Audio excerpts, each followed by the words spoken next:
And now we're going to go to an interview with today's bell ringer, bell podium guest, Ross Martin, incoming chairman of the advertising or the AAF. So good to see you. What was it like to be up there today? Look, I love this place. There's no better place to be than here for the opening and the closing of the market. So Ashley, it's nice to be here with you and to celebrate the American Advertising Federation's Hall of Fame. That's right. So that was announced this morning. Yeah. Barry Manilow, Marlo Thomas, who actually rang the bell. Yeah. Tell us more about that announcement. Well, I fought Marlo for the gavel, and she won, as you saw.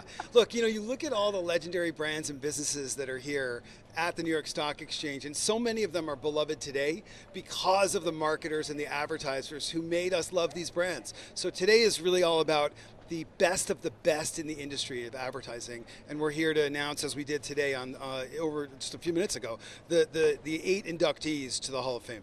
And what does the AAF do? The American Advertising Federation is the unifying voice for the whole industry. So publishers, agencies, brands, technology companies, many of whom are listed here at the New York Stock Exchange, we all work together to ensure a brighter future for the advertising and marketing industries. And you're going to be stepping into a new role as the chairman of the AAF in January. What does that mean to you? I'm the chairman of the American Advertising's Hall of Fame, which is going into its 75th year, if you can believe it. There are under 300 people who have been honored with induction. And so we're just very, very, very excited that the legends that have made this industry so special are being honored here today.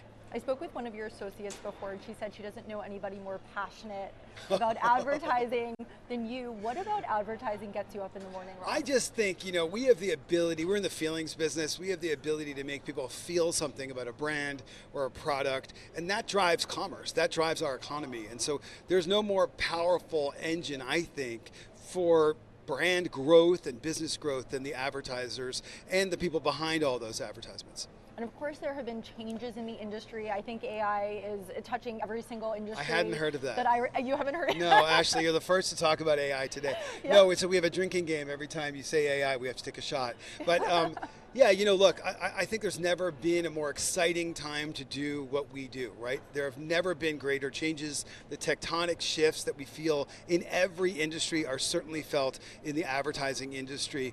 And for us, we think of it from a creative perspective and from a media perspective. We think of AI as a force multiplier. We feel like we now get to go inside Iron Man suits and do things we could never have imagined possible as marketers. And that's an exciting thing for us as an industry, but it's also exciting for the future of the economy, especially in the United States. What has it enabled you to do so far in marketing and advertising, and what do you think it will enable you to do? So from a workflow perspective, everyone talks about how much faster we can be and how much more efficient thanks to AI. What I like to think is, when I said force multiplier earlier, I think that our impact is exponential. And I think that's also because we're able to be so much more predictive than ever before. So we can act with greater certainty, and we can really amplify the brands that we work for in culture, knowing that what we're going to do is drive their business objectives. All right, Ross Martin, thank you so much from the AAF. Congratulations on ringing the bell, and congratulations on being here back at the New York Stock Exchange. Thanks so much.